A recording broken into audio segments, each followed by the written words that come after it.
Welcome, ladies and gentlemen. It's been 3 long weeks here at SRA. Welcome back to the best racing in North America, home of the SRA GP3 Team Series.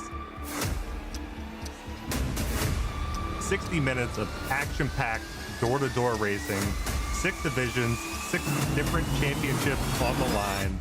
Let's get ready for some action tonight. An incident. Turn. We have Boardman at a yellow. Looks like he's dropping down positions there on the chicane as a bunch of cars are coming through. Byron's going to take a dive in the Lexus. Johnson looking to go down the inside of Maxwell. And we're off and away for SRA.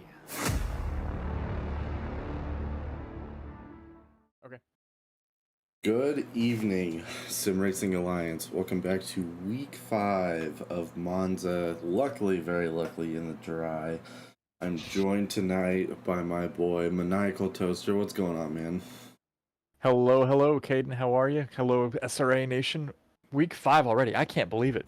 This season has flown. And I have to agree, of course. I could not imagine doing Monza at night or even worse, at night in the rain. Although that would be fun to watch. Absolutely. It's going to be an interesting week. Obviously, Monza holds a lot of infamy, I guess I should say, along with it for our infamous Turn 1. Very long straight going into a very, very sharp first gear chicane. And lots of opportunities for people to miss braking points and take people out. So it's going to be an interesting night, going to be an interesting lap one. Hopefully these drivers can all kind of agree and maybe take that a little bit slower. But then again, what kind of a broadcast would it be without a little bit of carnage here and there? Exactly. We got to thread that needle or walk that line between giving the commentators curse and just hoping for just enough action to keep the stream interesting. We don't want anybody to die, but we also, and by die I mean ruin their race, but we also want to make sure that, we have some cool stuff to talk about and great replays. Yeah, otherwise, why are we here? Absolutely. I mean, what kind of a race would it be if we're watching people just go in circles all day? This is not NASCAR. So no, hopefully we'll have an interesting race. Hopefully a lot more of the high points are going to come from great passes, great driving ability coming from these Z4 drivers tonight. But I mean, it's unavoidable at Monza to not have a little bit of carnage here and there, especially that risky lap 1, turn 1. Yeah, and I mean, on that point with lap 1, it doesn't even have to be a massive pileup. If you're hot lapping out on your own and you miss your braking point, your car's going to fly just the same whether you're hitting 3 other people on the way down or up or not, which is going to be, I mean, 60 minutes is not a long race until it's a long race. It's that endurance of making sure you remember your braking points and as they adjust too with fuel load and tire wear. I am excited. Gonna be a great race tonight. I absolutely cannot wait at all, but we'll have to wait a couple more minutes as these drivers start filing in. We had a little bit later of a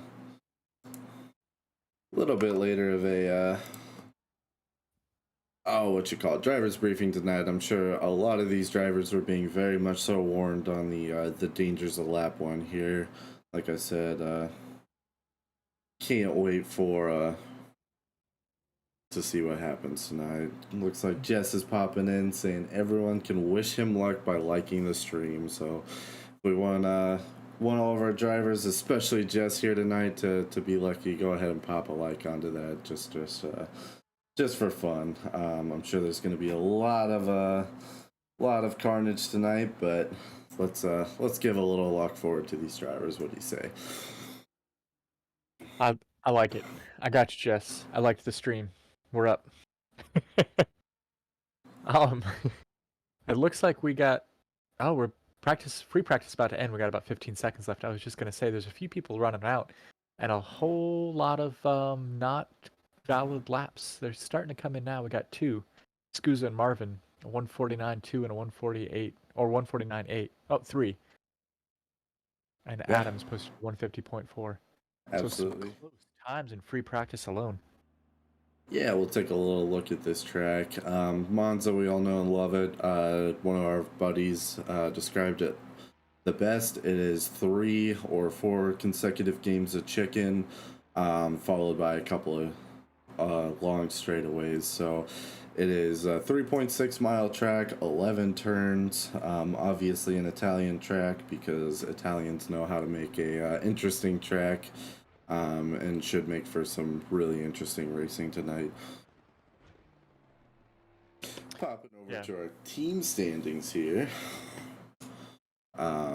We got several drivers. It looks like Baseline Racing to Uranus is number 1 with Corey Sarcone and Jabri GTG up in the number 1 position. Number 2 is going to be Max Diggs and Selena Boonstra. Max Diggs is definitely one of the guys to watch tonight, as we've seen him put down some heaters of times tonight during the pre-race practice and throughout the week. I think he's pretty high up there on that hot lap leaderboards. Number 3, Dawson Tremling and GB3 with Start Your Systems, Mighty Morphin. Number 4, Stephen Smalley and Johnny Air with GRR Space Invaders. And wrapping up number 5, Ethan Marvin and Rogerio Santos with Madhouse Racing, Scuderia T-Rex Racing. All great drivers to keep an eye out for this week, and we'll see how they do. Yes, sir. Yes, sir. I'm excited. I know we have a couple racers who've had unfortunate incidents in the last couple of races, and this is going to be hopefully a chance at redemption for some of them, and then also a chance for some really, really good racing. I really like that description of the several games of chicken connected by straights. That's that's been my experience as well. And I also heard it described, or not described, but I also heard that it's also an easier track to learn since it has fewer corners, which I absolutely agree with as well. But the corners that it does have, man, are they brutal. The first chicane obviously is well known, but then also the second chicane and then the last corner. For whatever reason, I have the hardest time getting consistent lines through that corner. So I'm curious to see how they go through, how it goes through with this race here. Yeah, absolutely. As always, we get the little bit of insider info here tonight, being able to check it out. Maybe steal a couple of lines from these much faster drivers than we are to kind of sneak in and hopefully improve on our lap times a little bit before our race tomorrow night. Definitely, hopefully gives us a little bit of the advantage here. So as the gold drivers are going, I'm sorry, the silver drivers go out to qualify, I'm going to take a moment to thank SRA sponsors. So a huge thank you to our SRA sponsors and title sponsors for supporting us here at SRA, as well as support from Documise, a modern business solution for product management. Go to documise.com to learn more today. And support from Retro Saga, a North American-based gaming company that provides accessories for your favorite classic systems, including Nintendo, Sega, PlayStation, and much more. Enhance your retro gaming experience today at retrosaga.ca. And a big thank you to our affiliates, Track Racer. Experience redefined gaming with Track Racer's high-quality sim rigs and accessories. Use code SRATE or SRATE at checkout to support us. Armamentario, a toolbox for ACC that will enhance your chance to win. Enjoy a fully customizable and enhanced HUD to change the way you experience ACC. And To Go Setups, premium esports setups for everyone. Use our affiliate link on our Discord and take your drive to the next level. Thank you to one and all. All right, thank you for that. We got our silver drivers lining out here. It looks like I had a little bit of a network issue there. It looks like I just disconnected. We're back in, seeing drivers drive back around again, so all good. So luckily that was just kind of on their parade lap coming around here, so we should be starting to see some times coming around here before too long.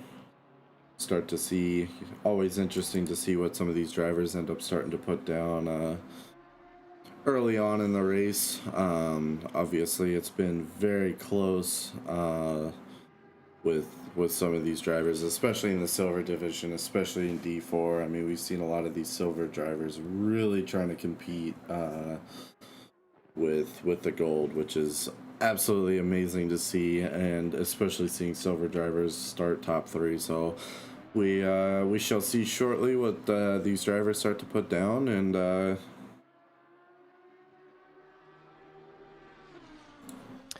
Yeah, I mean, just to tag on to what you said, there's nothing more exciting from a spectating and commentating standpoint of seeing the silver drivers go out and they just lay down some solid heaters just back to back, super fast competitive times, and then you're just like, man, what are the gold drivers going to be able to do to top that? And sometimes, most of the time, they've been able to beat them, but it's made for some sprinkling as opposed to just some straight separation of the gold and silver splits with the lap times where some of the silvers have been on top, and that just makes for a more exciting race, if you ask me.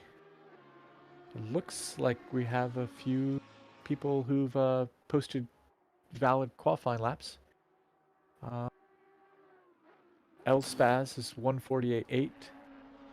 Smith is 149.1, and Lloyd is 149.3. Oh, there's quite a few of them. Potvin's 149.3. Garrity's 149.6. Salinas posted 149.5. Schmitzer 149.8. So some super close times here. Scusa's 150 flat, and then Curtis Adams is a 150 flat as well. So it's very competitive and also very, very close splits. yeah, absolutely. Already seeing drivers crush every little bit of time that I could ever hope to have on a track like this.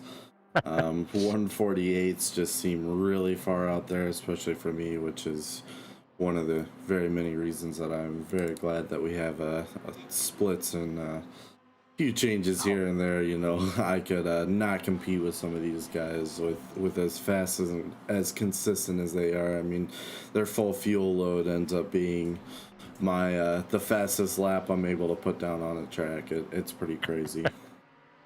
Yeah, I'm right there with you. I was thinking for a half second, could you imagine if they did do a race with mixed divisions of like D4 all the way down to D7 and D8, and then we just D4 guys coming around the corners super fast, and we're just like literally in the middle of the racing line, like I'm trying to do my best to get out of the way, I swear. Like, nope, just can't do it.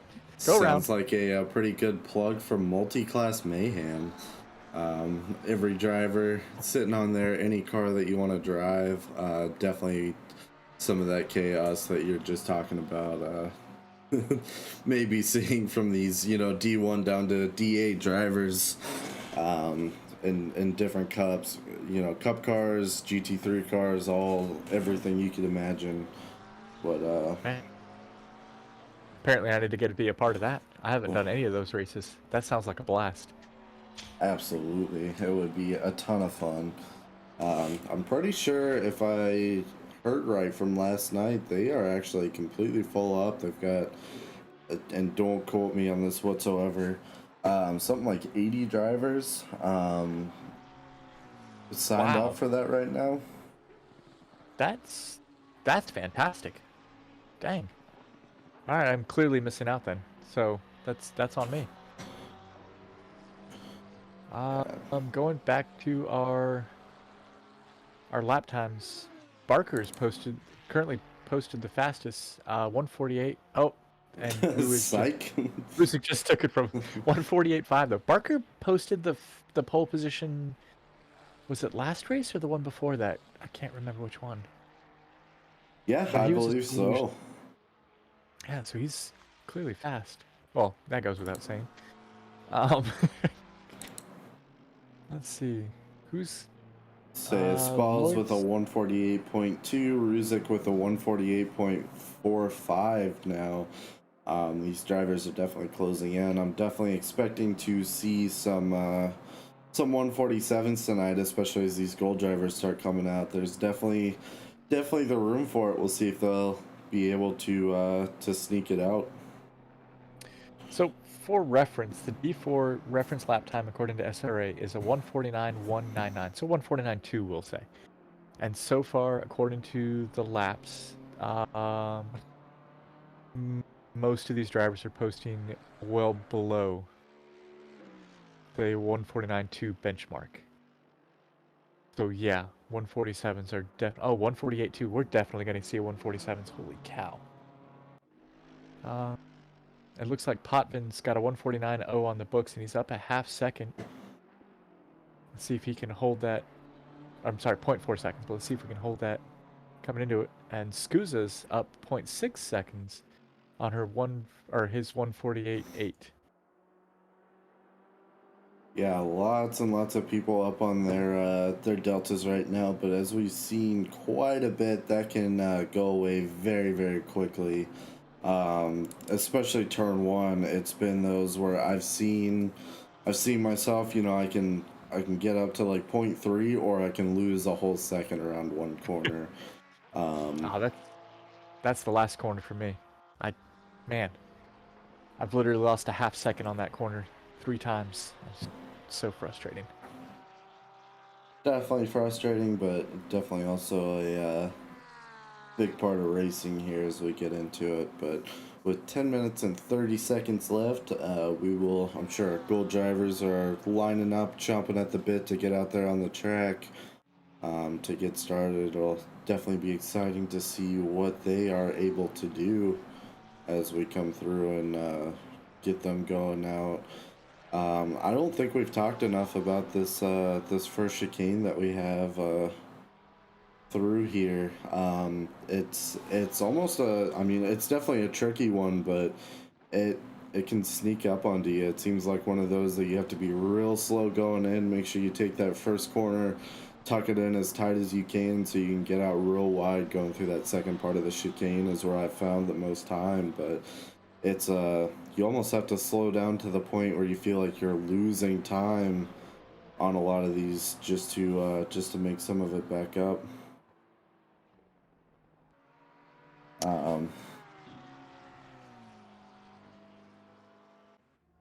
Yeah, I mean that's definitely one of those things that it took me a minute to learn.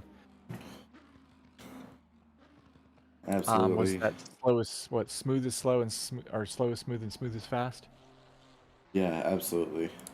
Our gold drivers are now out on their parade lap. I'm sure we have a couple of our silvers, looks like, that are finishing up their laps, but it looks like pretty much a 148 flat is going to be our fastest, potentially our fastest silver time there. We'll see if anyone can touch any times close to that. It looks like Katavikar is definitely up enough on his delta that he maybe could contest that if he takes his last corner well enough. You know, it's kind of a make or break corner to see if he can get it, but we'll follow along with him as he comes through this last corner with 0.25 up on his delta right now, seeing if he can hold out. Definitely a very fast driver. Like I was saying earlier, I couldn't imagine putting down, 148s, especially low 148s, and he finishes with a 148.077. That is fantastic time, and that leaves Gold out there to try to beat those times. And here the race is officially on. Yeah, the pre-race race is definitely on now. Looks like we'll follow along with Dawson Trembling here. He's definitely a fun one to watch. He was our driver that was super consistent, just really didn't go up and down in positions last week, but he pulled it out very, very well. Yeah, that consistency can play a huge role, and I'm not sure. Gosh, I feel like it's going to be a lot of luck as well with this race. But consistency can be a huge thing, and just finishing a race with a steady start to finish, just a solid way to go. That's a huge benefit, obviously. Like Tomato was having a few issues there on track. He is sitting in the infamous little section there. He may have disconnected, actually. Wonder if he's having some networking issues. That's not good. That would be incredibly unfortunate. He was out last race. I think he was on vacation or something, but it's good to see him back on the track. Hopefully he gets his stuff worked out so we can see a solid race from him. Yeah, absolutely. Once again, our in-house investigative journalist Curtis Adams continues to work very, very hard behind the scenes to uncover the absolutely true fun facts that we have started showing everyone on the streams here about our different drivers, about our Division 4 rosters here. The facts that are provided today are the product of many, many internet sleuthing, Wikipedia page research, and even a little bit of dark web investigations. Curtis has kindly shared this week's and some new findings, which he assures us, which, I mean, take it as you will. He promises us that it is 100% accurate. So, Toaster, you want to spin us off with our first one here? Sure. I'm gonna do. I'm gonna do the facts on Sircone, or the background history. So Corey Sircone is used to be an SRA's favorite cowboy, but has been feeling profoundly threatened this season after the arrival of a super cool space ranger named Max Diggs. No longer seen as the sheriff, Sircone is now vying with Space Ranger Diggs for the attention of the SRA community. Even Sircone's trusty sidekick Jobry GTG thinks Ranger Diggs is the coolest. No matter how many times Sircone tells Jobry that, quote unquote, you're my favorite deputy. Adding to Sircone's frustration, Diggs appears unable to grasp that sim racing is just pretend. Instead, Diggs is convinced that he's a real space ranger charged with captaining a spaceship to save the galaxy. Little do either Diggs or Sircone know, but they will soon have to join forces to escape the clutches of the sadistic kid in the division next door, Douglas Sid Mitchell. Mitchell takes a sick pleasure in torturing sim racers and has turned his sights on Diggs and Sircone as his latest subjects. Should these two prevail against Mitchell, both stand a great chance of emerging victorious in Season 7. If you watch closely during the Shui videos, you may just see that Andy is written in Sharpie on the bottom of their racing boots. There you have it, ladies and gentlemen. The inside scoop, the 100% accurate facts on Sircone. Say, I'm sure there was a lot of research poured into that. Very, very tough research to be had. You know, a lot of information to try to dig up on drivers before a race. But thank you once again to our man Curtis Adams for spending the probably 40 hours that he had to spend last week digging some of this information up. I mean, you know, I kind of feel like we're turning into the Nardwar of the SRA community, which I couldn't love more. You know, digging up the little tidbits on celebrities, or in this case, our celebrity drivers that others may not have known. But with that being said, we should rotate into our second fun fact of the week of KB Smith, who is racing this season for Pan Am Car 454. This team name pays homage for a long con he ran in his youth. KB Smith, it turns out, has been a master forger since he was a teenager, spent many years cashing fake checks and successfully evading the FBI. Smith started at only 19 years old when he stole a Pan Am pilot's uniform. I have to say, SRA does not condone any of the actions performed by KB Smith in his younger days, and are not to be held reliable for anyone that decides that they want to try it again. But anyways, he stole a Pan Am's pilot's uniform, making it easier for him to pass off forged checks. However, he became so proficient at scamming people that at various points Smith has convincingly impersonated a pilot, a lawyer, a doctor, and even an FBI agent. Smith has now left his life of crime behind and works for the FBI, helping them to identify and catch forgers. When asked to comment,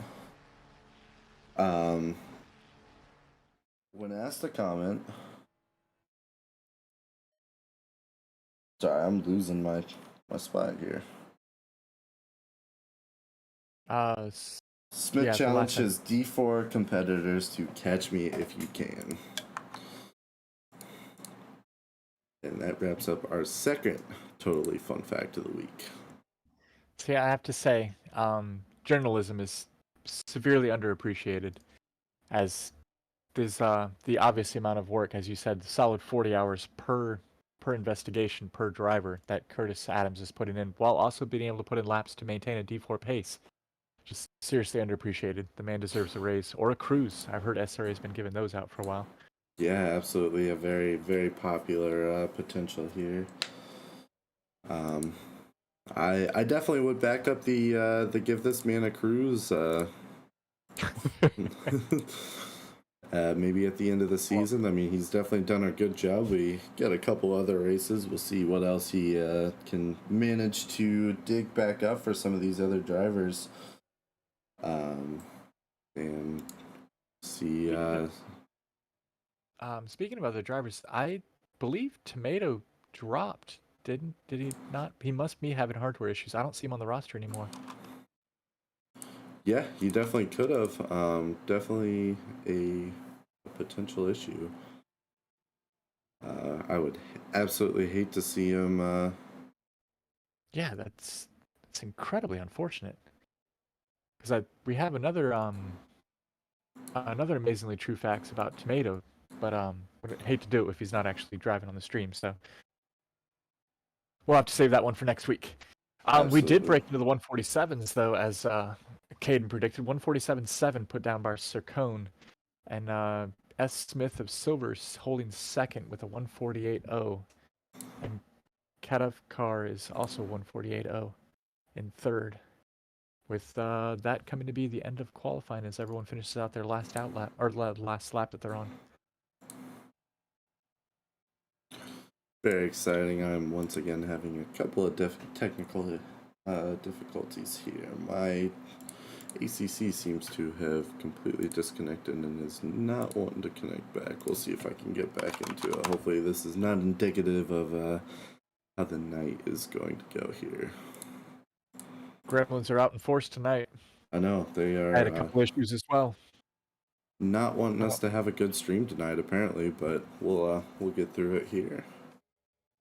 Yeah, no, we get it sorted. Let's see who's coming around for their last. Cespedes is up 1/10. Marvin is up 2/10 on his 148.3. If he can hold that across the line. It looks like he's going into the last corner now, so this will determine how his run goes. He's building 3/10, 3.5. Can we get 3? 3? Come on, 148.3. He's up 2. Okay, so yeah, that jumps him up to 4th place. Diggs is also going around the last corner. He's up a few hundredths, which will be enough if he can hold it to bump him up at least one spot. Yep, bumps him up one. Unfortunately, it looks like GTG. Oh, he jumped to the pits. Looks like everyone else is. That concludes qualifying across the board. It is now time to line up for the race. Very exciting. We will get a quick track walk going up here. Yes, we, please. Demoed that for the first time that we have done it, at least last week here, but no, it's a very popular thing. A lot of fun to walk down the line, get a chance to hopefully see all these incredible liveries that everyone has spent so long making throughout the week. Definitely hats off to a lot of these drivers that spend the amount of time that they do. I was very lucky. Actually, Tomato is the one that designed our liveries this season, but he is very, very accomplished in what he does to make.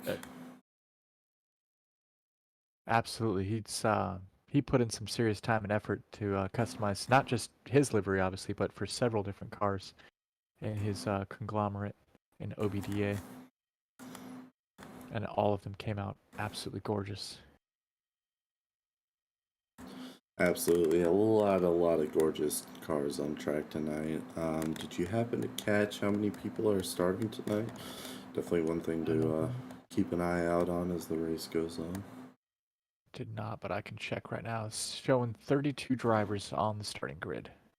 Awesome. We'll have to keep that in mind. You know, it seems like, especially with 32 people, unfortunately, at least one of these drivers are going to have network-related issues at some point, and you know, just kind of part of it. But hopefully, we'll see 32 drivers finishing the race tonight. Can put down a good, clean lap one and keep the incidents to a minimum. Yeah, I mean, we're hoping for no gremlins on their side. Hopefully, the only gremlins we have are on the broadcasting side because we can fix ours in real time. But network and hardware issues while you're racing that's just a bad deal. Absolutely not what you want to see at all. But as we get 3 seconds away from our parade lap, have these drivers start pulling around. Didn't touch on, it looks like Sarah is starting from our pole position. Number 2 is Smith. 3 is Katavikar. Number 4 is Ethan Marvin. 5 is Cespedes. 6 is Scusa. 7 is GB3, definitely a fan favorite. 8 is Espouse. 9 is Trembling, GB3's teammate. And number 10 is Max Diggs, who I definitely said we need to keep an eye out on. Looks like he wasn't able to throw down some of the times I saw him doing earlier because he was putting down some fast times, but I'm sure he has a pretty good pace on this track, as we've kind of seen with some of these drivers. It seems like some of these guys have just got the absolute pace to be able to go through and, I mean, just put down those consistent laps throughout the entire race and just pass everyone else, regardless of how they may have ended up in their hot lapping session that was before this. Yeah, it really is a sight to see these the consistency that some of these drivers can put. I mean, most of these drivers can put down, like you said, because it's as you take into account tire wear, fuel load, car balance, and then just the track conditions changing as it's more rubbered in. The fact that they can do that and then they can just maintain incredibly consistent times is just I mean, quite frankly, it's pretty spectacular to watch, because I know my times can fluctuate significantly based on how I'm doing or how much attention I'm paying or how distracted I am by somebody coming up behind me too fast or, you know, putting me on the spot, putting some pressure on me.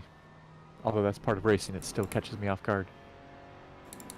Yeah, absolutely. That's one thing that I've been trying to keep an eye out on more and more as we go through and are, you know, racing closer and closer each week to these drivers, is you really have to take your eyes off of what's going on in front of you as far as the drivers. I mean, you really have to focus on the track, focus on your, you know, your braking points, making sure you nail those quickly, because at the end of the day, you know, some of these drivers can give you just a little bit of a tow, but you need to make sure you're monitoring and watching out for all the braking points and making sure you're trying to nail those.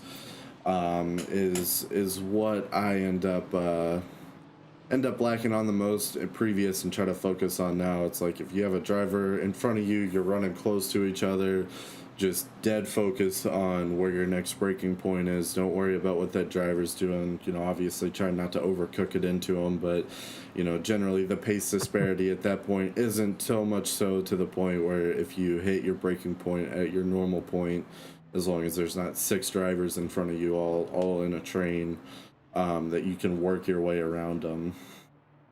Right, yeah. And hopefully have a clean race, but looks like we are starting to do some double file action here as we get lined up. Very exciting start to the race. Hopefully, like we've been saying, not a lot of carnage going into T1. It's a very tough corner, especially sitting in the inside like Sarah is here. He's going to be sitting on the inside. You really have to tuck that tight, go wide for the second, and hope that other drivers don't try to cut into that at all. So I mean, absolutely, yeah. The like we were saying, we're not wishing anybody to have an absolutely destroyed race, but we are more than cognizant of the fact that turn 1 it's got a reputation for a reason, and we're curious to see how this plays out. Hoping for some good commentary, but not some absolutely destroyed races. Absolutely, and we are off and away with week 5 Monza of SRA season 7. As we're coming, I'm following Sercone here into turn 1. Looks like he's pushing over a little bit on Smith, maybe trying to get that outside corner. He sneaks it in. A lot of action going back there. I was gonna say I haven't seen any drivers. A little bit of tapping here and there, but it looks like no major incidents. Oh, there's somebody spun around. Who's that? Looks like Potvin yeah. spun around, but looks like that may have been the only person affected by it. Looks like Sercone is really already off to the paces. Looks like he's pushing a lot of these corners pretty fast, but that is very impressive. We had a very, very clean start to lap 1. Hope to keep it. Looks like we have a couple of drivers here. Harold, KB Smith, looks like he spun around. Looks like Harold spun. We'll try to go back here just a second and see if we can't catch what happened. See if that was anything big. Looks like lining up, cut the corner in too tight, tapped a couple of these drivers and just spun. So that was a little bit aggressive coming into the corner there. Doesn't look like it really ruined the race for anyone quite yet, but Harold definitely is going to see a little bit for that. Looks like Botella is off the track. Must have spun around there.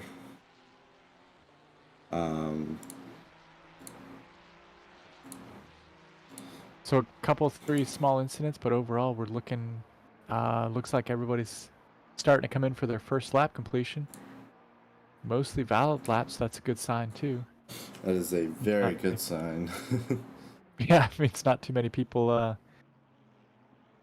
had to cut the track limits to keep their car going. And going into turn 1, round 2. Lap 2, sorry, not round 2, lap 2. Looking clean once again. Very, very exciting coming from some of these drivers. Very close racing coming from a Spalls, and who is that? Diggs there. They are right on each other's bumpers trying to fight. We got a whole train of drivers coming in. This is where some of the cool and fun action can start coming in. As Spalls was right on Diggs coming into that second chicane.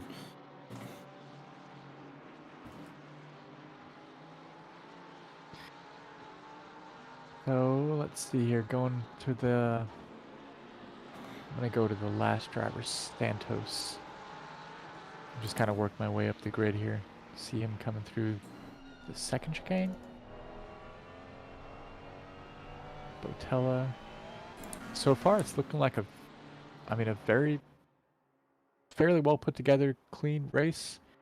The laps coming around now should be we should start seeing some actual times come in instead of the actual just out lap 1. It's more of a parade lap. I was gonna say 9:27, 19 minutes, 8 seconds laps. They took the scenic route, you know. You gotta stop and smell the roses. It's Italy. It's gorgeous. You gotta go see what's the oh gosh, what's the mountain range? Not the Alps. Is it the Alps? Oh, don't put me on the spot like that, Toaster. You did that one to yourself. I did. That's embarrassing. Somebody in the chat, help me out here. What's the mountain range in the Alps or in Italy? Anyways, well that's coming in. Let's see. Oh, we got somebody's going in the pits. Trembling's going in the pits. Looks like maybe just going early. I don't see any damage. His car looks clean. And it looks like Schmitzer is also going into the pits. Maybe they're trying to get out of the crowd.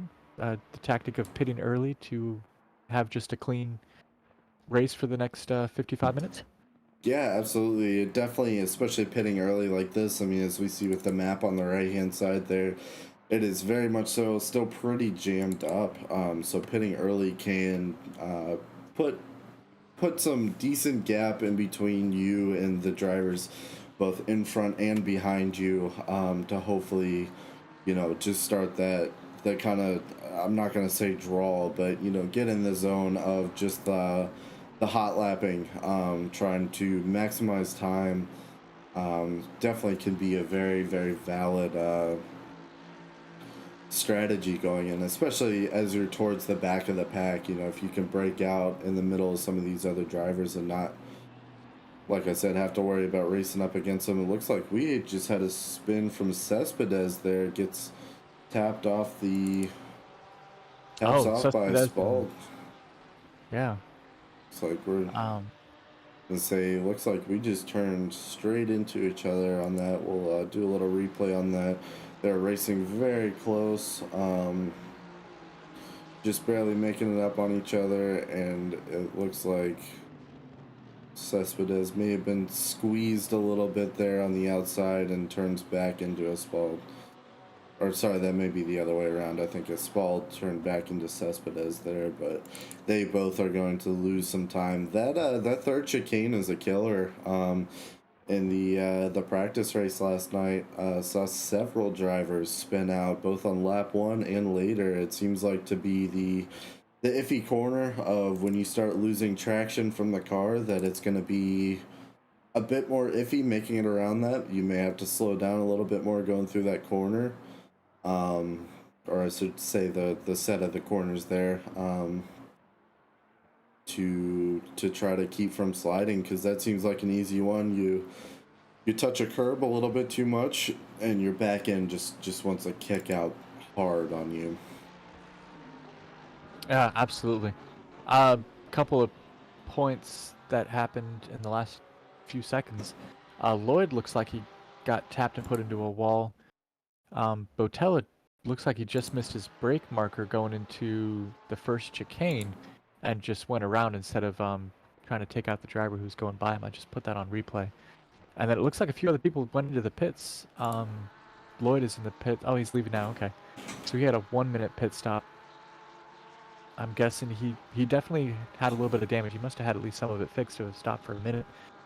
But looks like Cespedes and Schmitzer, Tremlin, GB3, and Santos have all like pitted already too. Just got spun out along with Potvin man. on the track here. Through that third chicane, it looks like, who was that? No, sorry, Potvin was good. Was it Holmes? Holmes and Card were the two that I saw. There was at least one other one though, I think. Do you want to do replay or you want me to? Yeah, I will do a replay right now. We'll see what happens. It looks like Picard maybe overcooked it a little bit, got out into the sand there, rejoined probably a little bit unsafely for that, and tapped a couple of drivers coming around that. So that is definitely unfortunate to see, but it definitely, I mean, some of these chicanes are not 2-car wide chicanes coming through. It is very tough to run 2 cars. And especially practicing as much as we do on hot lapping, it's hard to know the optimal line going through when you have another driver sitting next to you.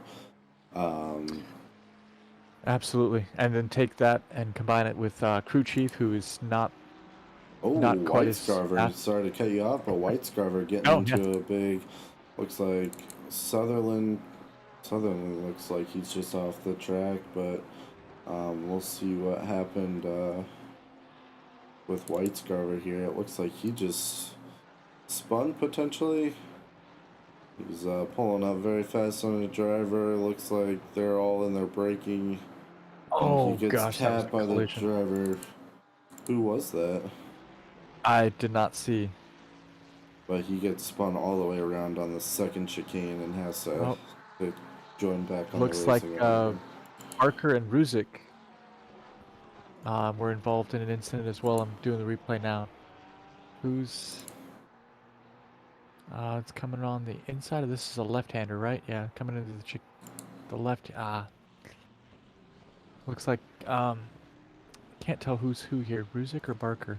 So Ruzic was coming along the inside of Barker, and it looks like he tapped him going into the corner. That's unfortunate. Put them both sideways, but it looks like he recovered. I was gonna say, like I was just saying, that third chicane seems like it's going to be a killer for this race.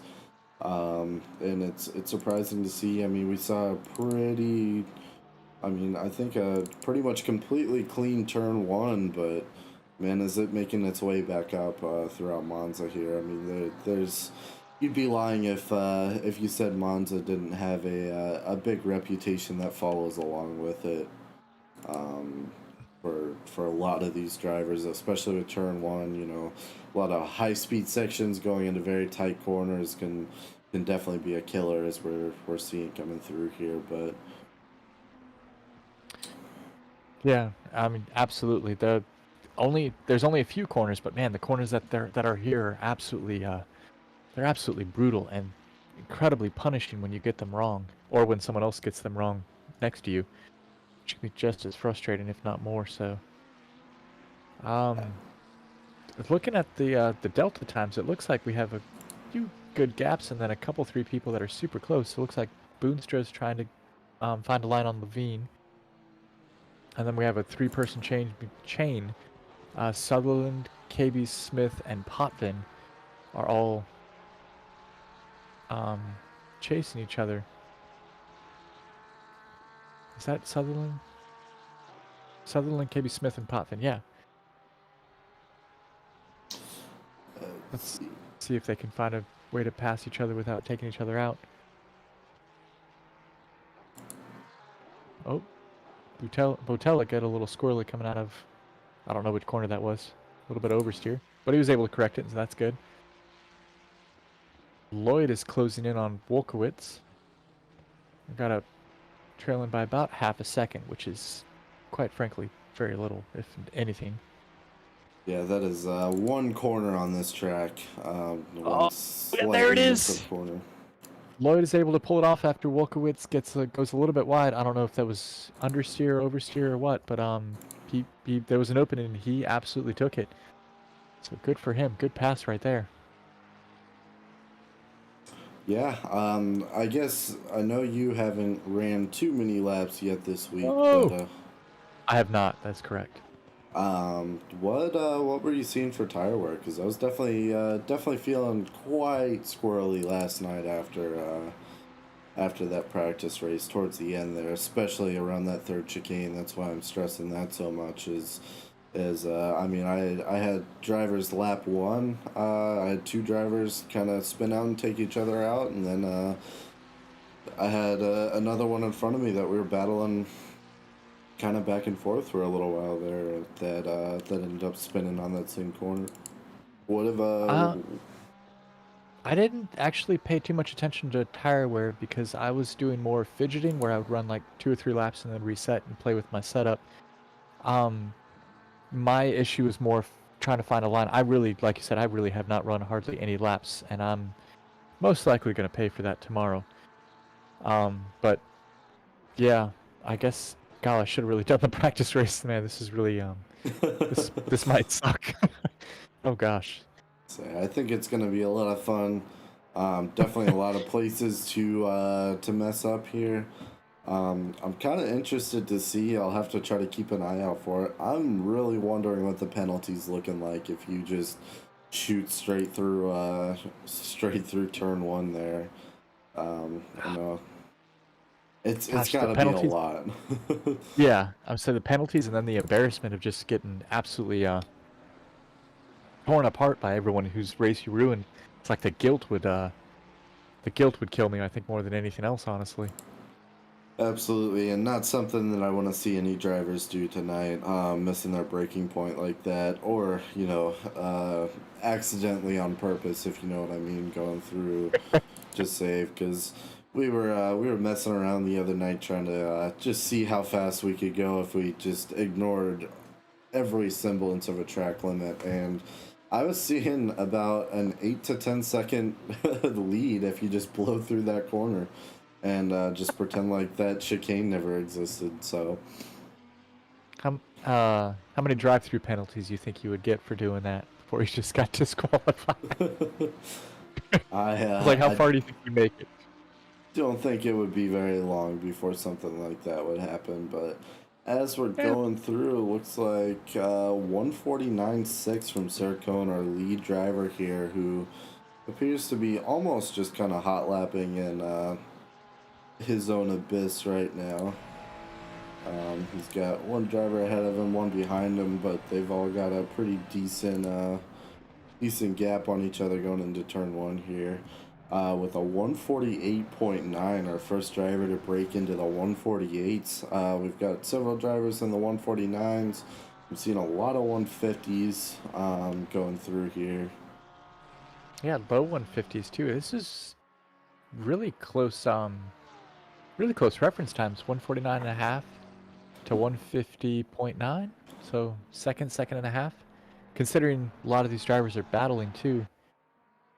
Yeah, absolutely. And really on good fuel, time. full fuel for the most part too, but Oh, that's true too, yeah. Looks like less than half the grid, about half the grid. Say 16 drivers have pitted. So yeah, that's some solid fast lap times to be running on. That's pretty nice to see. We've got 44 minutes left in the race.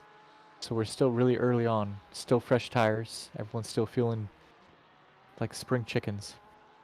I would Got all hope that so. energy. I don't know. Lap one might have made a few people sweat bullets. Oh, Santos is trying to take a line inside Picard to work by him, and he's able to. Pulls off a nice clean pass there. Well done. Yeah, it looks like Marty's popping into chat here a little bit with a little bit of insight, talking. He likes to shoot through that turn one section just like I have. But he said it would auto send you to pits if you blew through that first chicane there. I guess in a race, which makes sense, and I think it's probably an appropriate thing because if you're really blowing through as fast as you could be, you're not planning on slowing down by any means. So it's probably a appropriate punishment to go through. That makes sense. I do have to ask, though, to play devil's advocate here. There's the commentator's curse, but is the commentator's curse carry over if we, relay the comments in our stream? So if we don't say, hey, you guys should try this, but we say, hey, one of our commenters has said you guys should try this, that's not the commentator's curse then, right? So we're allowed to do that? Yeah, I think we may have just found out the best loophole that we have yet, because at that point, whatever happened, it wouldn't be our fault. If that driver wants to go back and sort through all the comments and figure out, who said it, maybe they can send a strongly worded email. But it seems like I don't have to keep my my lawyers on as tight of a retainer if we're doing it, something along those lines. I'm liking that. So this is good. Keep the comments coming with the great with the great suggestions. Looks like Marty is now the commentator. It looks like Sarah Cohn pulling around a driver that would have been a blue flag there. Already lapping drivers around this. 9 laps into the race. Definitely very impressive, although with all the carnage that we saw early on, not completely out there, not completely unheard of, but definitely within the first 20 minutes already lapping around other drivers is definitely says a thing or two about where everyone's sitting. It looks like Curtis may have spun out not too long ago. He lost a couple of positions there. 2 positions to Levine and Boonstra. It looks like Boonstra is right on Levine, trying to, I guess, consistency her way out of his position in there. But Space Baker asking if there's any good battles. We've seen a couple of good passes tonight. It's been a lot more carnage than people getting past each other, it seems like, tonight. At least so far, and I'm sure that'll hopefully even out a little bit as this race goes on and continues to go. Honestly, I haven't seen too many battles, but yeah, like you said, Caden, there's been some clean passes, and then there's been some, I don't want to use the word daring, but there's been some passes that were like, hey, you could try, and a lot of times it didn't really go well. But with the straights and such few corners, it doesn't really seem to be battles. It seems to be, oh, you messed up the last corner, you catch them on the straight, and then you go into the next corner, and it either comes out well or it comes out poorly. I remember Selena Selena started, according to statistics here, 28th, and she's currently in 11th place. That's and Levine started 26th and is sitting in 16th place. That's quite a grid jump with 20 minutes of the race down. You're talking about how Serkonin's already lapping blue flags. This race is really seems to be running away with some people here, or people seem to be running away with this race. I'm sorry. Yeah, Quite interesting to absolutely. see. It looks like Selena is right on the back end of Levine there, trying to get every little bit of drafting possible. She's going to try to pull around him going into the last sweeping corner. Curtis Adams is not going to let any of that go to waste. He is trying to come up, and a very, very clean pass from Selena, just seeming to psych Levine out just that enough. So it's going to be up to Curtis to see if he can pull a little bit of extra speed that he had through that corner. It looks like he's going to try to stay out. Looks like he backs off a little going into turn one, which is a very smart move from him to not try to pull something like that. But looks like Sutherland is right behind him. We've got a almost 5-car train going through here, trying to pull away. So we'll have to kind of follow along with some of these drivers and see how they do. Yeah, like you said, backing out going into turn one was easily the best decision you could possibly make. You can always make it up in the next corner, but you put yourself into the wall and take a few minutes worth of damage, it's going to be just a bad race. It's really hard to make that up. Very, very smart decision from some of these drivers, and definitely one of those tough decisions to make. I mean, getting into some of those side-by-side corner battles is definitely ways to overtake other drivers on other tracks, you know. I feel like we've all probably done it at some point. You're side-by-side, you just hit that perfect braking point and just, you know, either psych them out or just get that tiny bit of speed to be able to nudge just past them. But turn one in Monza is not the time and or place to try to pull a move like that.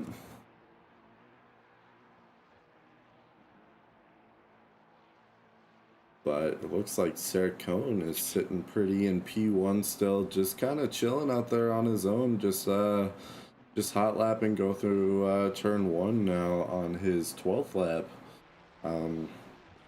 Just seems to be absolutely chilling throughout this this course, just kind of slowly maybe pulling ahead on some of the other drivers, but just keeping that consistency that we've seen from him in races past here. That's got to be such a good feeling to have an established enough lead and then have the pace to just be able to maintain it and just kind of just be in your own little world, just running laps. I guess when you come up on blue flags, it gets a little bit more hairy, but knowing that you're fast enough to pull away from everybody. I one day hope to be that cool, that fast. Absolutely not something that's going to happen anytime soon, but I guess at the end of the day, that's what we're all pushing for, is to be as fast as possible. And you know, with a game like ACC especially, man, do I wish I could blame some of my issues on hardware. You know, my computer isn't good enough, my wheel isn't good enough, but man, does it really just come down to putting the time and putting the effort into to put some of these laps down. These drivers that have these fast times, really, I mean, they put the work in, they deserve it. But it's one of those things, you know, you get other games, and it's like you can blame on every other thing under the sun, and ACC is absolutely not that way. Everything in this game is your fault if you're slow. I want to disagree with you just out of spite, but you're absolutely right.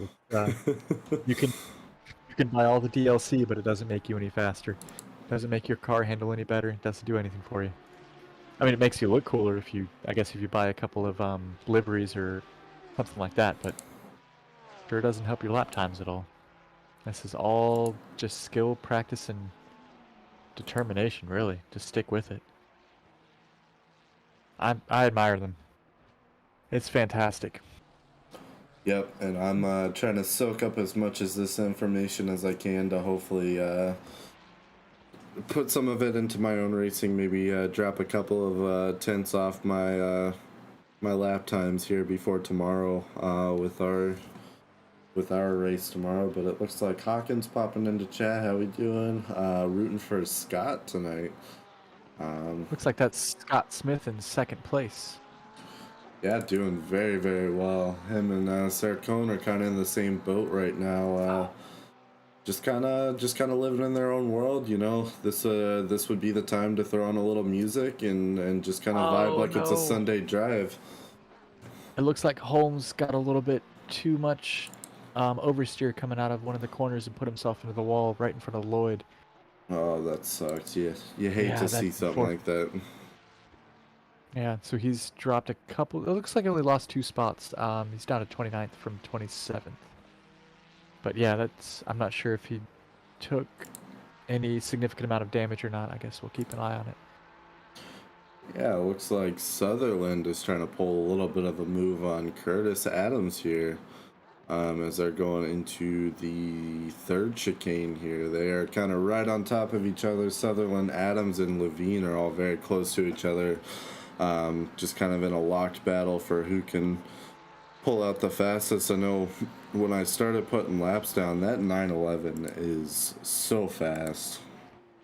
Down some of these straights, you know, it doesn't have the last 10-15 kilometers in the top end, but it'll pull away from you quick, especially if you miss a little bit of a corner. But we'll follow along on these drivers. It looks like Adams pulled ahead just enough that he may be able to keep his position going into turn 1 here, unless Sutherland pulls that risky move and tries to dive into that chicane. But it doesn't look like he's going to pull that smart move and hang back just a little bit. But man, is he right on Curtis. Looks like he's going to go for a pass in this next straight, taking what will be the inside corner into the second chicane. If he can keep his nose up on Adams here, we'll see if he's able to pull it off. This is definitely one of the corners to try to pass, but it looks like he just drops behind Adams, and we'll focus on trying to get a little bit of speed through. It looks like he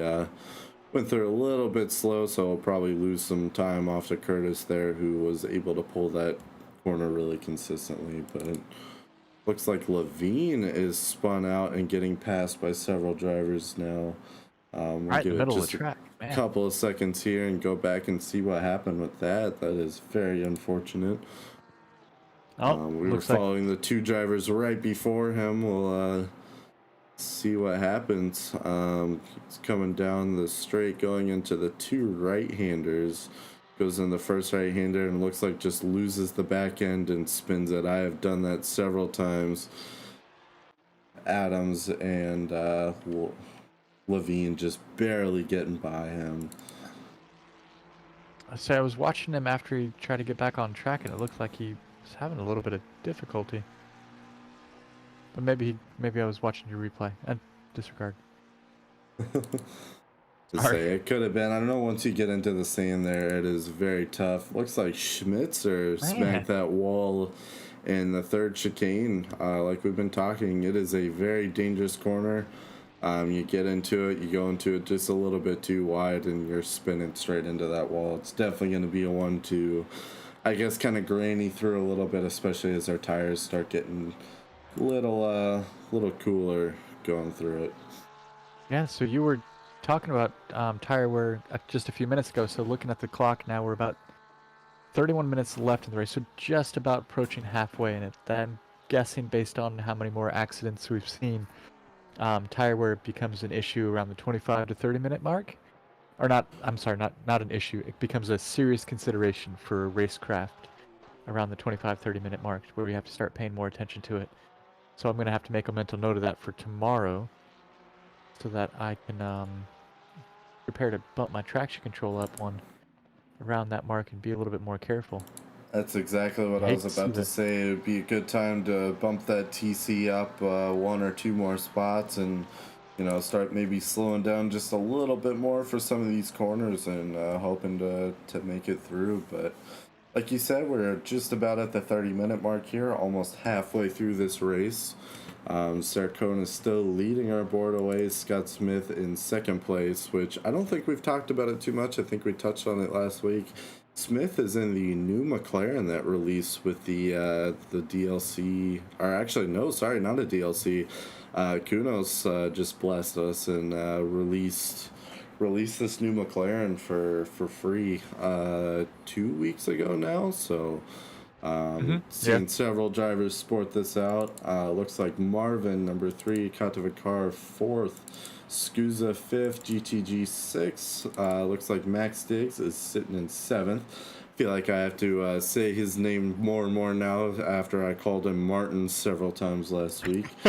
Garrity sitting in number 8th, Osborne P9, and Selena Boonstra in 10th place to round out our top 10 drivers. All doing very, very well.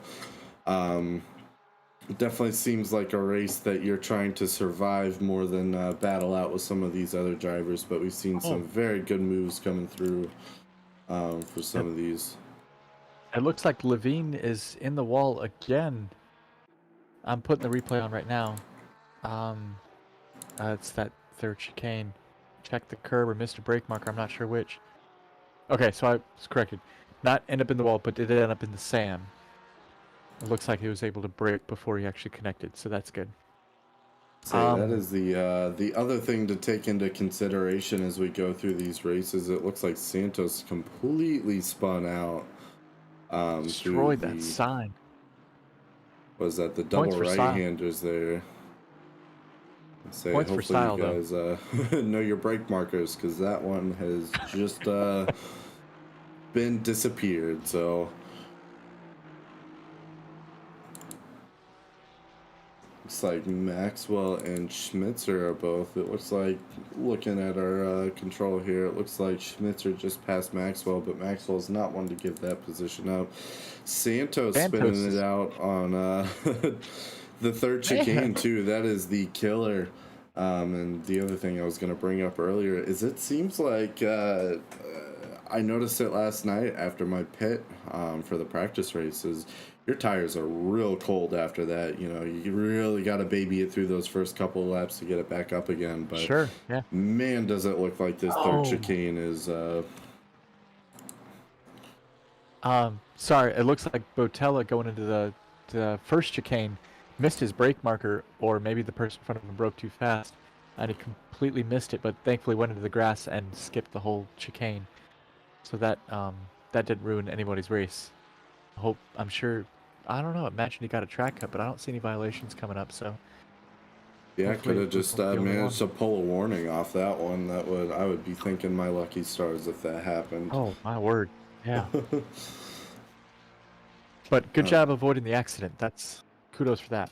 Yes, absolutely. It is not an easy thing to do, as we've seen time and time again, going through to avoid some of these. You know, it's so easy to watch from above, watch from the side, watch after the fact, and be like, oh, you know, you could have done this, could have done that. You know, it gets brought up all the time. But when you're in the moment, you see a driver spin out in front of you, you know, you've got a tenth of a second to react, and sometimes there's really not much you can do for some of these. So hats off to Sorry, Wolkowitz put himself into the wall. I don't know what corner that is. Looks like in the double right-hander section. I'm looking at that right. It looks like, based on the damage too, that yeah, he's going into the pits. That was quite a connection. That's gonna set him back a little bit.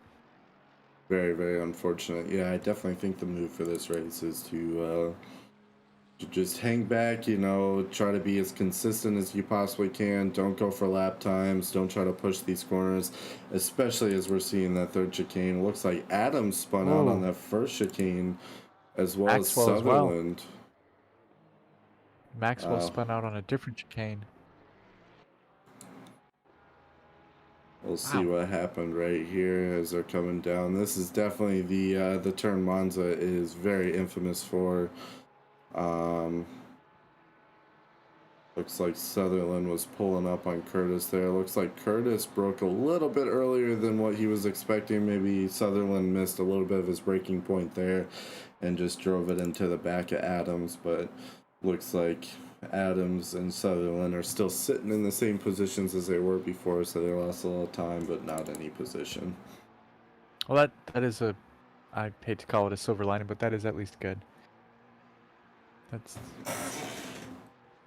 Oh, speaking of Sir Conan Smith, Sir Conan is still the leader, but Smith is only 0.9 seconds behind him, about a second behind him, it looks like. So maybe you can give him a solid run for his money on this, by the end of this race here. Let's say 25 minutes left. There's still a lot of time left to be had. Some of these drivers are starting to put down a little bit faster times again as their fuel tanks are unloading a little bit. But I definitely think with the tire wear we've been seeing that we'll probably not see super fast times coming through. It looks like, who is that driver there that looks like he missed the second chicane, is hopping back off onto onto the track after the second chicane there. Looks like Holmes spun out right at pit entry, which may be a good thing. Is he going to, looks like he's just sitting there. Can't decide if he wants to go in or out, or maybe he took that much damage. Yeah, could have, absolutely. Definitely tough to say. I know sometimes, you know, especially with some of these faster tracks, when you wreck, you really wreck, and you know it's next to impossible to drive a race with your wheel 90 degrees to the left or right of where it really should be, you know. Oh, absolutely, yeah. Speaking from experience, that'll definitely ruin your race very quickly. So hopefully he's able to get it out. Oh. Looks like Cespedes got a little bit squirrely going into the last turn and checked the wall a little bit, but it doesn't look like he did much but lose one position. He's still holding it together, so hopefully he's able to recover. We have a lot of gaps, or I'm sorry, a lot of time building between these drivers' laps in the multiples of seconds now. Seen a lot of 4 and 5 second gaps. And then, of course, there's a couple people. This is Schmitzer is closing in on Cespedes, trying to find a way past him. Let's see. Yeah. And then, let's see here. We have Diggs is closing in on, or trying to close the gap on GTG, about 0.4 seconds behind. Let's see if he can pull a move out of there. Oh, looks like White Scarver. No, White Scarver out again in the grass. Also around that third chicane, man, I feel like there needs to be a big sign with a massive warning right around that chicane of do not overcook this corner. It will hurt. Absolutely did. It looks like he actually got airtime going over it as well. That it doesn't look like he actually connected with the wall though, so hopefully he didn't take damage, just lost a little bit of time. Yeah, absolutely. And, you know, speaking from experience with our little shenanigans we had the other night with running, it looks like Curtis got hit with a stop and go 30 for speeding in pit lane. That's another thing we have not covered is the pit lane entry. The cutoff for, you know, your pit limiter is very, very close as you come around the corner. You know, some of these tracks you can kind of, I guess, race into the pit entry a little bit more. You know, you got a little bit more time, but this one is pretty well immediate after you get past the barriers. Is right where the pit cutoff is, so it is very, very easy to pick up penalties for speeding in pit lane, and something that is going to have to be very carefully watched over as you go to do your pit. Yeah, thank you for reminding me. That's something I actually did not practice yet either, and now I'm gonna have to make sure I do that. I'm very ill prepared for this race tomorrow. It's not looking good. It's gonna be good. It's gotta be something. Oh man. D4 is anything to talk about it so far. There's going to be a lot of carnage, a few good passes from our races coming tomorrow night, so Yeah, that's lots true. to look forward to. But looks like Sir Cone is still holding pretty in that lead. He is right on some other drivers trying to get those blue flags down as he comes through.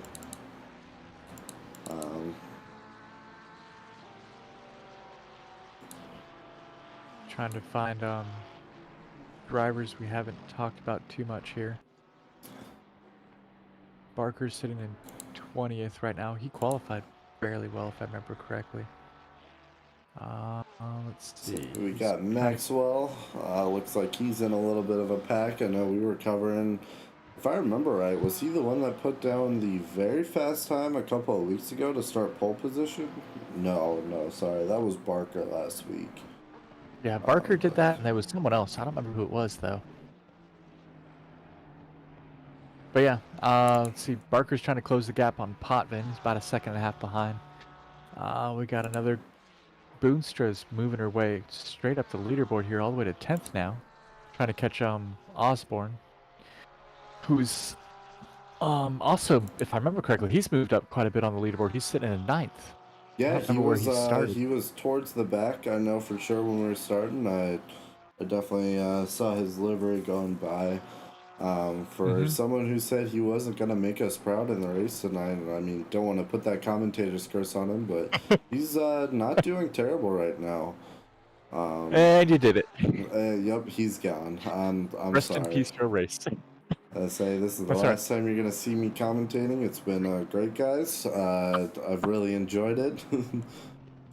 I mean, you spoke the truth, though. He's doing a fantastic job. If he's already in 8th, it looks like Selena's doing her pit. Just has fallen to 12th, and she's on her way out. But that's still a solid race.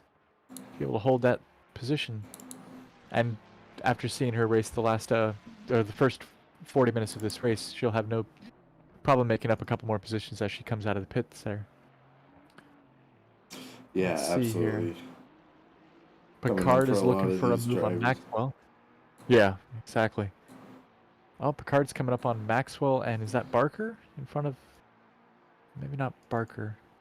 Oh, I don't know who that is in the Porsche. Oh, Picard is able to pull past... Oh, that is Maxwell. Oh, who's the Mercedes that he's just passed? Oh, it must be a blue flag. Yeah, it was Ruzic. Okay. That's a blue flag. So Picard is still trying to find a line past Maxwell then. He's in the Porsche. He's been able to close the gap about 3/10. Potvin is moving up on Schmitzer.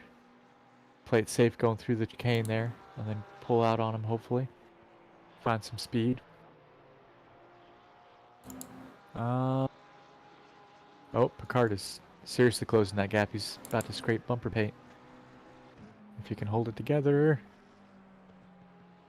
And then Lloyd is trying to find a position on Harold, or a position to pass Harold, to get to 22nd place.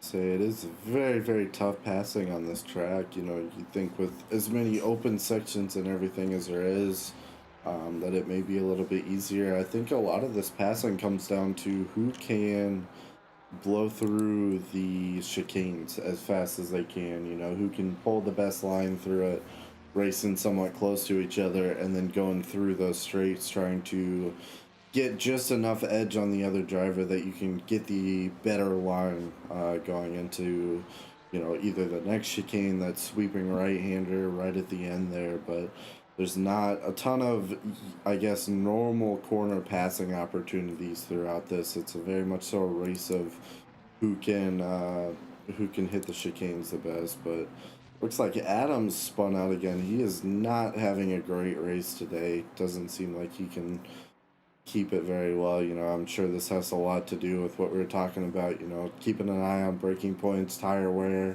Coming almost 45 minutes into the race now. It is very, very tough to keep going, but it looks like that Harold Lloyd, Picard, Maxwell train you were talking about is still going strong. Points for them for holding it together. I mean, as you were saying with Curtis, it's the frustration builds on frustration too. So after the first or second accident, you just kind of hopefully don't get too frustrated. But I have to imagine at this point, with as many times as he's spun out, it's got to be getting incredibly frustrating by now. Yeah, absolutely. I feel for him. I so feel for him. That sucks. Yeah, we were talking earlier. What was it? What did you say? 32 drivers starting us out tonight. It looks like we have 28 currently in the session. So definitely had several drivers drop off with the amount of carnage and everything has gone through tonight. I'm not too surprised to see, but looks like GB3 is working his way up. He is the fastest of the drivers who have pitted so far. So we'll see as we go into the last 14 minutes and 37 seconds of this race, kind of see where some of these other drivers end up. It seems like, as we saw, who was it? Was it his teammate Tremeling that took a very, very early pit to try to kind of make it out to the open area of the track where he could just hot lap? Is sitting P11 right now, and I know he was pretty well far back. So obviously that worked out for him. Looks like KB Smith just teleported back to pits. I got the replay for his incident. Oh, well, so do I. My bad. Oh, that's cool. That's my fault for not saying something sooner. It doesn't look like anything significant happened, though. It looks like he just drove straight off. I wonder if he's having a hardware issue. Yeah, very well could be. That is not what you want to see. Looks like Sercone is catching up to more and more drivers as he goes through, which is definitely giving Smith a little bit of an opportunity to catch up. That's one thing that I always think. Oh no, Ruzik was just pushed. I don't know what actually happened. All I saw was his car in front of another car. Ruzik is trying to find a line on. Run the replay here, and we'll see what happens. Yes, do it. And I completely missed it, but Picard was able to get past. Oh gosh, I'm forgetting names already. Maxwell. It looks like he was able to get by him. Looks like Ruzik turned into. Didn't catch who that driver in front of him was, but it looks like he was trying to get a nose up on him, had almost a car's length, but didn't quite have one, and moved over into the other driver's line, spinning them both out. Very unfortunate to see. Yeah, that's a bummer. Now they both got to find their pace again. Absolutely, but yeah, it looks like Picard made it past Maxwell. That was a very long battle. Both drivers holding each other off very well. Who was it? Harold and Lloyd, I think. Looks like Lloyd made it past Harold. Is that who we were spectating earlier? Lloyd was definitely one of them. I don't remember if it was Harold or Maxwell that he was fighting earlier in the race. Looks like Smith is taking his pit now. Sercone is pushing it more towards the end, as we've seen our P1 drivers do several times. Several times now. Just try to push that out as far as possible. It looks like Boonstra's made up at least one place coming out of her pit. She came out in 13th. She's now in 12th, and she's closing in. Or she's trying to close in on Trembling. It looks like she's got a 29-second gap. But if her driving record is anything to show for it, she will be able to close at least a good portion of that, if not pass in the next 10 minutes. Absolutely, and it looks like it looks like Tremeling is trying to close in on Scusa here. They are kind of yo-yoing back and forth quite a bit here. Looks like Jess just took his pit, but Tremeling, I mean, he's pulling up on Scusa pretty fast in some of these corners, and then that Lamborghini is pulling back away from him on the straights. But it'll be interesting to see in the last 11 minutes now of our race to see if we have one more position trade within that. But looks like we have 6 drivers now that have not taken their pit yet, so going to be the last minute reshuffling of all the drivers that pit. I'm sure, especially as you get into the zone, and I know I've ran into this before, of I don't want to pit a lot of these times, because it's like you're in the zone, you're racing, you're staying consistent, you're doing well, and then you have to take that 30, 35, 40 seconds to go through the pit. It throws you off, your tires cool down, you know. Yeah, you gotta reestablish that groove that you just had going. Especially if you're a middle to later pitter, then you've done what, a good 25 to 35, 40 minutes of just consistent running, and then to have to refine that the last few minutes of the race with coming off cold tires, tire wear, and everything else. Just, yeah, I'm with you. Yeah, looks like we just missed Trembling passing Scusa. Looks like he pulled straight back to him and didn't even take him a minute to pull back around. So him and GB3, the two teammates, are sitting 7th and 8th right now. Looks like GTG just did his pit, so I'm sure he'll reshuffle just a little bit here, but it doesn't look like he's planning on losing many spots. But 5 drivers left to pit, coming into the last 10 minutes of the race here. We'll see how these guys kind of jog back around. Yeah, and indeed, we were just talking about Selena. She made up another position. Looks like she made it past Sutherland, and now she's working on Osborne. Lloyd is trying to hold off Maxwell and also catch Picard. He's been making quite a few passes too, which is fun to watch. And then, oh, it looks like Wolkowitz went off in the first chicane. I'm not sure what happened. Do you want to do the replay, or do you want? Go for it. I'll talk about it for just a second. It looks like Scott Smith got disqualified. He was our P2 driver going into the pits. I really wonder what happened there. That is very unfortunate. Whether that was a speeding or what, but man, does that suck to see. Yeah, it does. But it looks like Marvin Katavikar and Garrity is not taking his pit. Sorry, Garrity is one of the last people. It looks like Garrity and Sarah Cohn are the last two guys to take their pits. Marvin, Diggs, and Katavikar all taking their pits coming into the last few minutes. You know, it starts to get into how many laps do you think you can do before inevitably having to go back in. But yeah, it looks like Maxwell missed his brake marker coming in behind Lloyd going to the first chicane, but he also went wide and missed everybody, just went through the side of it. So a quick shout out and kudos for, you know, taking the track cut and not taking out another driver. Exactly. Knowing that you missed something. Oh my gosh, some of these drivers come out of that is that the third chicane, just haul and tail, and I can't believe they keep their cars under control with how much bounce it looks like you're getting out of them.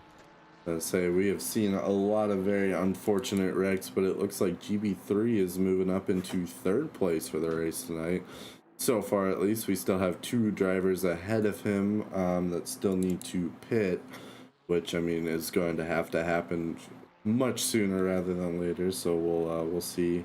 It looks like Hawkins say Smith got disqualified for speeding in pit lane, which is very unfortunate. He must have been absolutely hauling it into that. You really hate to see it. You know, I guess my thoughts go out to him, because you know he was sitting real well at the top of the race, and to have it taken out by something like a speeding in pit lane violation is absolutely brutal. Yeah. You hate to see something like that.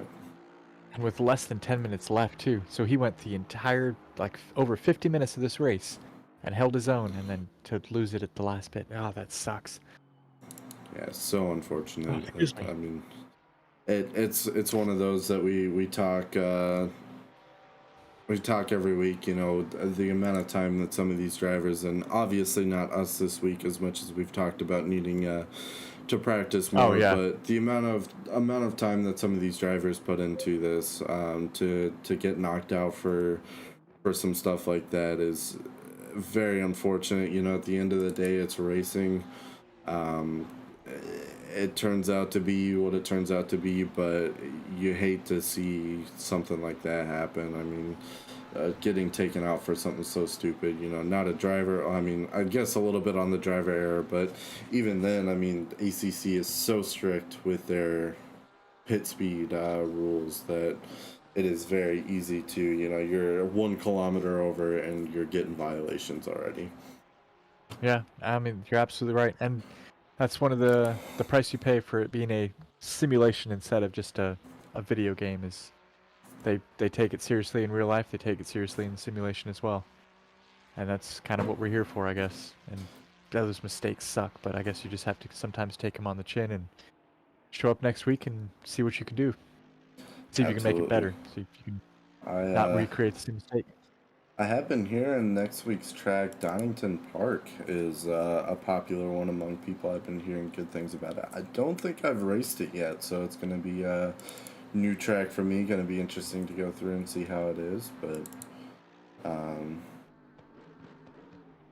definitely going to be a lot of fun. It is in the wet, so not going to be too fun there, but it looks like Garrity is taking his pit, so Sercone is going to be our last driver to pit with 1 minute and 50 seconds left in this the pit window, so he is going to have to pit right now coming through this next lap, so we'll see who's able to make it past. Looks like GB3 has already snuck his way back up into second place. We'll see if he's able to make it all the way around. Looks like he's about half a track off Sercone, who has been just consistent as all get out for the entire night. But we'll see as Sercone takes his pit, what he's able to do. Yeah, coming down inside of 4 minutes now. Following Picard here, he's been trying to find a way past Schmitzer. He's been 0.2 to 0.5 seconds away from him for at least half a lap now. And then Barker is trying to find a line past Potvin. Just kind of jumping around different drivers here to see what last minute plays people might have up their sleeves. Sutherland's trying to find a play past Boonstra going to the first chicane there. It looks like he's got a fast line coming out of it, but she is not gonna let him take advantage of it because she's just as fast. And then Garrity is coming up on Marvin, looking for... Oh, don't bump him. Looking for a line past. And Yeah, there's it a looks nice like Tremeling is coming through, putting down. We had some fun action up on the screen as they were going 4 wide into, not 4 wide, but 2 by 2 into the second chicane. And he manages to sneak all the way out to the front of that group, but looks like Sercone is finished with his pit, still sitting out in first place. Pit window just closed. Looks like he's still got that final straight on GB3, so GB3 needs to work on holding off Katovikar for the next 2 minutes and 15 seconds of the race, and looks like he'll be sitting in with a second place, but we'll have to see if we can't pull Sercone up after the race if he's sitting in here. I think he's been one of the more elusive drivers to get through, but looks like Botella has a drive through. That is very unfortunate. Right at the end of the race. First chicane has seen some action here in the last 2 minutes of the race here. Saw 2 people, or 1 person missed that break point and go around. GTG was, looks like a missed braking point. Tried to go around, cut the grass. Okay, cut the grass. That's could be a lot worse. That was okay. Doesn't look like his rejoin affected anyone else's race either. So there's just a train now. It's Marvin, GTG, Garrity. Sorry, go ahead.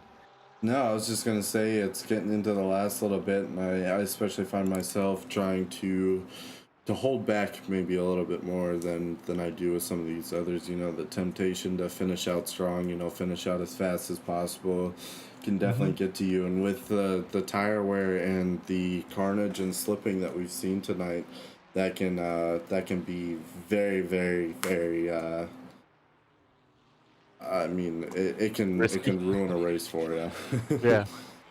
this little bit of time left, I'm right there with you. I'm more of a just bring it home, not a try to execute any passes. Now, obviously, if there's a massive mistake, I'm not gonna not. I'm going to take advantage of it, but I'm not gonna try to insert myself and make a last minute move if I don't see it as a solid guaranteed pass.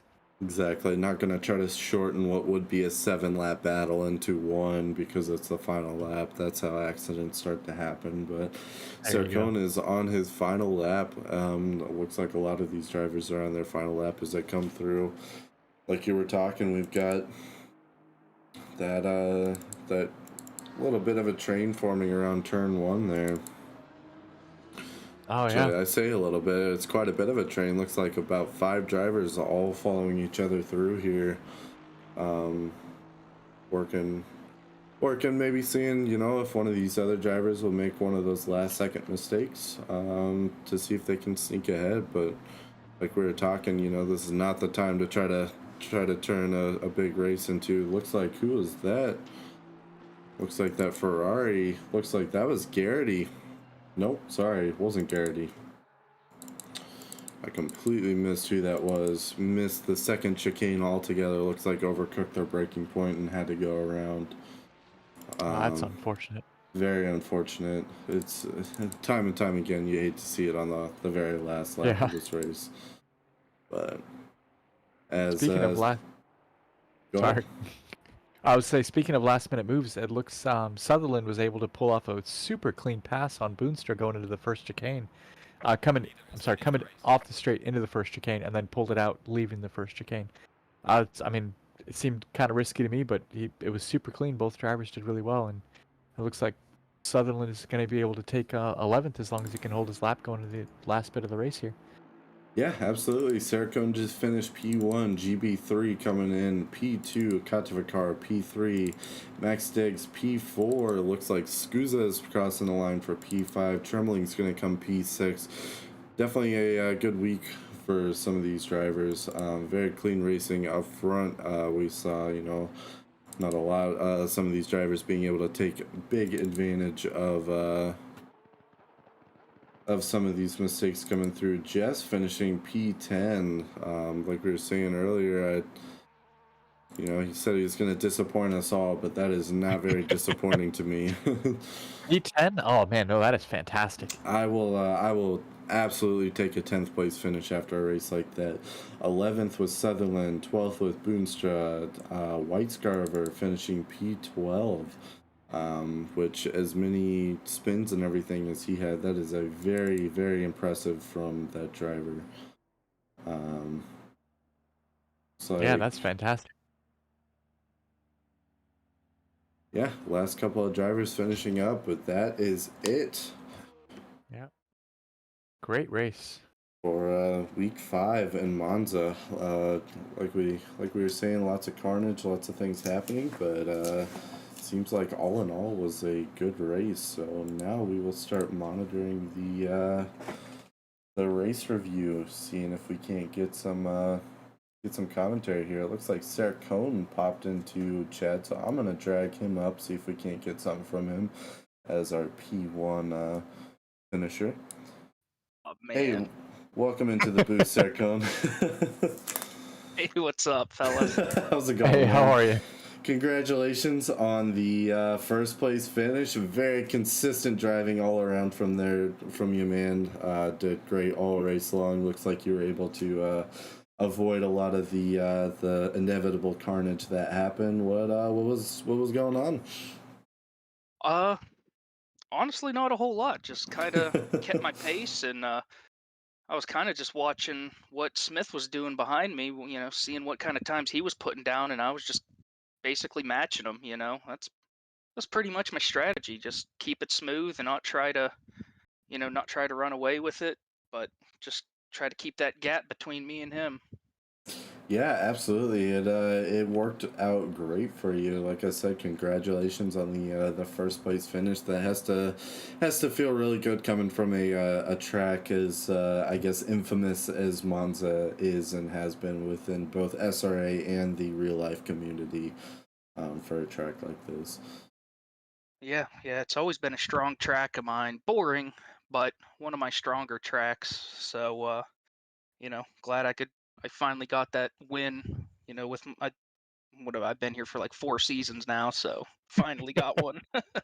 You're gonna I say say, yeah, you congrats, man. It excellent. was super well deserved. Sorry for cutting you off there, Toaster, but you got any remarks? I was just gonna say, sorry, your tactic worked out really well for you, playing it clean and playing it safe, just trying to match pace. Like, well deserved, well earned. Good job. Yeah, yeah, just I mean my main focus was keeping it clean through Ascari. I couldn't touch those curbs. Well, the curbs like on the right-hand side. If I even got close to them, I would spin.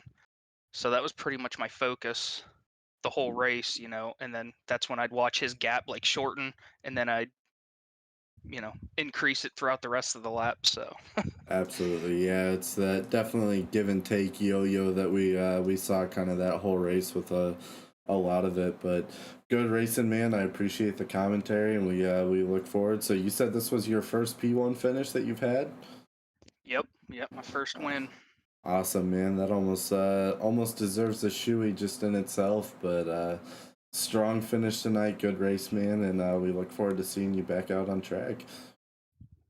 I appreciate it. Hey, have a good one, Corey. Yep, thank you guys. You too. See you, man. All right, who else are we wanting to drag up into the booth of commentators here? Dun dun. Who's the next victim? Dun, Exactly. Dun, dun. I don't know who we got. Jess is broadcasting. I was going to say he was saying his race was doomed, but clearly he was wrong. But I don't want to pull him if he's actually trying to go through race review. That would kind of screw him up. Yeah, be a little bit mean. Wolkowitz had I don't want to say a great race, but he had some action in his race. Selena made up, I think, the most positions. I think it was 16, if I remember correctly, out of everybody in the race. Yeah, definitely a lot of positions made up from that. Tremling did very good. We did pull him in last week. We could pull GTG up in here. He had a very strong race. Oh yeah, there we go. Yeah. Pull him up in here and see what's going on. Hey, what's going on, Jabri? Maybe. Hello? Hello? Oh, it's always playing the game. Are they there? Are they not there? Might Does be not muted. look like Jabber's there. It doesn't look like he's muted either, but like we may not be getting some commentary from him. So I will just place him nicely back into if I can. Put that back where you found it, and then Exactly. try again.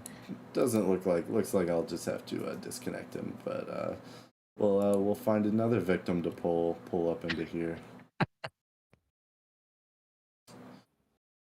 Let's see. Levine had some good passes. We could pull him up. We were looking for a while there, searching through. Let's see. Don't see Smith in there. I don't think he would probably want to give many much commentary after that. Definitely very unfortunate, and hopefully he has a better week next week. Yeah. I mean, Hawkins in the chat did say that he talked to him and he understands, it's part of racing. So yeah, even then though, I mean, I've definitely been races like that, and it is not a good feeling. No, I definitely needed a minute. That's for sure. I did the same thing. Let's pull Maxwell up into here, see if we can get anything from him. Welcome to the commentators booth. Oh, again? Oh boy, this time it's. Gonna say, I mean, Was it that bad? It kind of felt bad. I don't know. I feel like I've had bad luck last couple of races.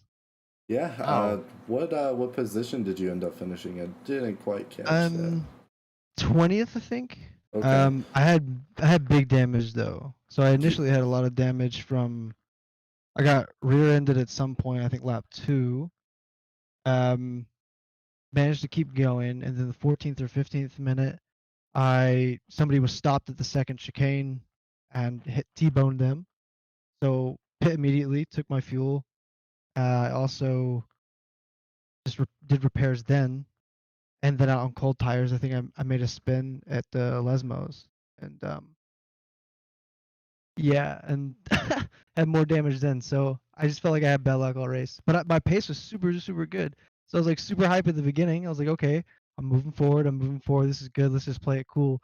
But then, yeah, 15th minute kind of threw a wrench in the works. But Yeah, better luck next absolutely. time. And one thing we were talking about, and what I noticed during the practice race last night, is tires seem to go very quickly. Where did you start seeing, some tire wear, some need to maybe pull back a little bit? Because I think, probably the 20-25 minute mark is really when I started noticing it. Was it the same for you?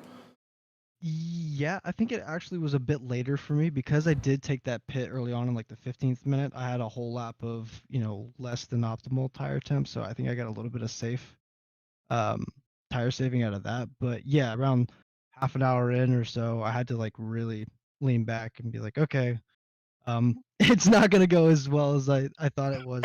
So yeah, they did drop off quite a bit, and I was kind of struggling with temperatures for a little while, before that even happened. So it's possible that I grained mine, but yeah, definitely agree. Yeah, absolutely. So I appreciate the commentary, and regardless what really went on, I mean, you had, like you were saying, some real good pace there. Definitely something to highlight. Going from race to race, it's hard to really call what's going on. We talk time and time again about spending all these hours just to have taken out with a race incident. It definitely sucks, Yeah, but.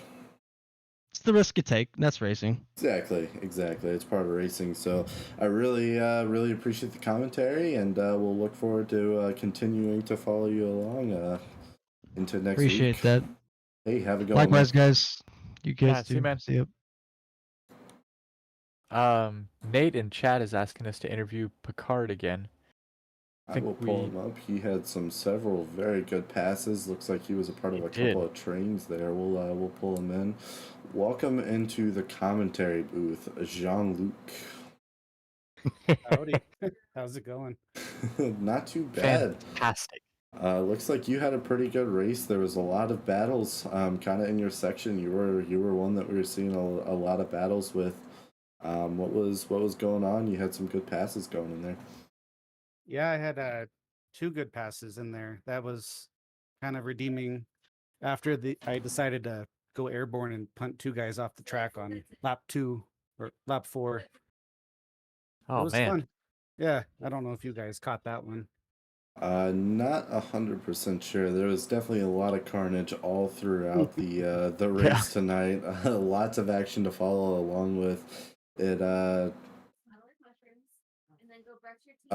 Looks like Yeah, we didn't. I don't remember seeing that one. Of you punting 2 drivers. I remember seeing. Gosh, I remember seeing a lot of passing and stuff like that, but I don't remember that. Oh, and I saw you get squirrely out of one of the chicanes. Oh yeah, it was all over the place. Yeah. But I mean, clean after the first half. Took some damage in the beginning. Me and Curtis talked over pit strategy. Figured it was worth taking the body repair, and turned out it was a good idea. Oh, good deal. Yeah. Absolutely, it definitely worked out for you. You finished very well in the race. As always, it is a pleasure to watch you race, and hopefully steal a little bit of your racecraft from week to week to use down in D7 and take as a competitive note there. So I appreciate the commentary, and we will see you next week. Thanks for having me. Have a good one, man. Yeah. All right, the only other person I can think to pull up here is GB3. Finishing second place. Had a very consistent race. Kind of curious to see where he finished, where he qualified at. So welcome to the commentating booth, GB3. Yo, what's up, boys? How's it Hey, going, man. man? Looks like you had a very strong race, finishing second place. I was kind of curious, where did you end up qualifying at? I think I qualified 6th or 7th. I Okay. haven't looked back at it. What? 1 second. I'll let you know. Appreciate that. Yeah, I think I was like 6th or 7th. Qualifying. Not a great qualifying, but That's not great. no, not, it's not where I wanted to be. Although the times were a little bit faster than I thought they'd be. 7th. You qualified Okay. 7th. Yep. So I knew I But was on the you were, inside. my word, you were 7 thousandths from 6th, Yeah, they were and all then kind of. like 3/10. I mean, yeah, you guys were stacked so close.